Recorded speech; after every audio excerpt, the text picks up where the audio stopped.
Chairman of Roger Holding, joins us live from Singapore. Mr. Rogers, good morning. Always a delight to have you back on ET Now. I am delighted to be here, Coach. Mr. Rogers, are you a bit surprised with the U.S. economic data? If I look at the tone of U.S. economic data, of late things are looking upbeat for the U.S. economy. Coach, you have to remember two things. There's an election in America in November, so you're going to see a lot of good news announced. Whether it's true or not, who knows? Plus, of course, you have the American government spending staggering amounts of money right now and printing a lot of money, getting ready for the election. This happens every 4 years in America. They do their best to get the economy juiced up so they can win the election. Jim, hi, morning. We've got the ECB president come out and say, the debt crisis strategy working as ECB postpones Armageddon. What does this mean for commodity prices, which were in a downtrend as the euro crisis loomed, all of last year?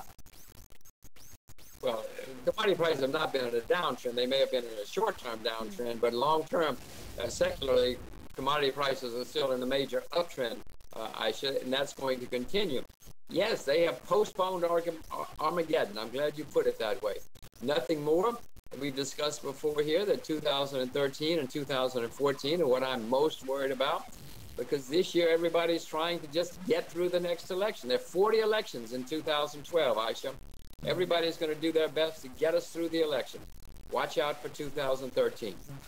So for 2012, Mr. Rogers, do you expect that since there are 40 elections, central bankers, they will continue to print money and they will print more money and they will print more money that will automatically, spike commodity prices up? Yes, Nakut.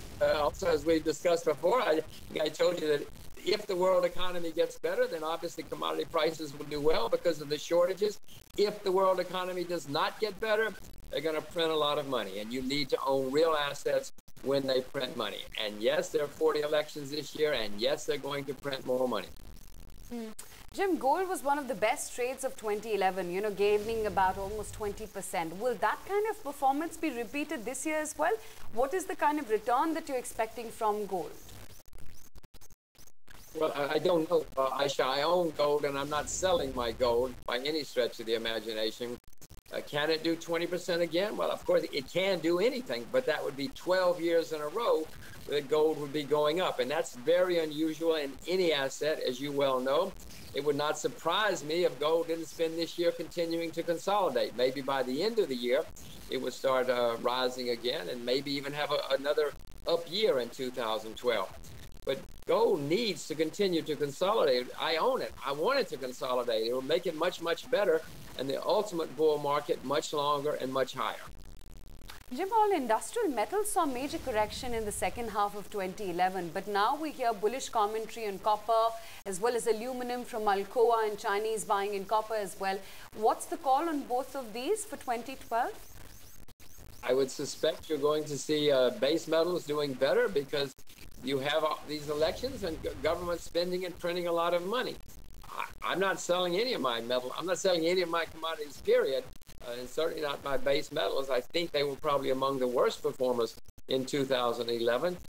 They're overdue for a nice rally. Jim, last time when we interacted with you, which was beginning of the year, you were short India. Are you revisiting your call, or are you still short India? I'm still short India, Coach. I mean, you people, you all should stop calling me up because I'm still short India. Yes, I love India. It's the most wonderful country in the world to visit as a tourist, but I'm still short India. You've got serious problems there. Your governments are always making mistakes. As much as I love the country, I'm short other emerging markets too, Coach. I'm not picking on India. I'm short many emerging markets. We always love to have you back, Jim. So even if you're short India, we certainly will invite you back. But within the Indian market, what are you short on? Are you short on index, or are you short on some specific group of stocks? No, I'm short the index. I'm short the index. I'm short the index in emerging markets everywhere. Brazil, Indonesia, most emerging markets. So if you are bullish on commodities, why are you short on Brazil and Russia? Because these are two markets which get about 60% of their total GDP from commodities. I think I understood your question. I could barely hear you, but Brazil is wonderful, and I'm very bullish on commodities. And the two are commodity countries, but Brazil is normally not a very well managed country, and the new government is making what I consider many mistakes. And of course, the market there was very, very high. All emerging markets ran up a lot in 2010, 2009 and 10. And that's why I started shorting emerging markets, mainly on price, Nikunj, because most of them just went up too much. Okay, Jim, we'll leave it at that. Appreciate you as always taking the time out and joining us on ET Now. Let's quickly revisit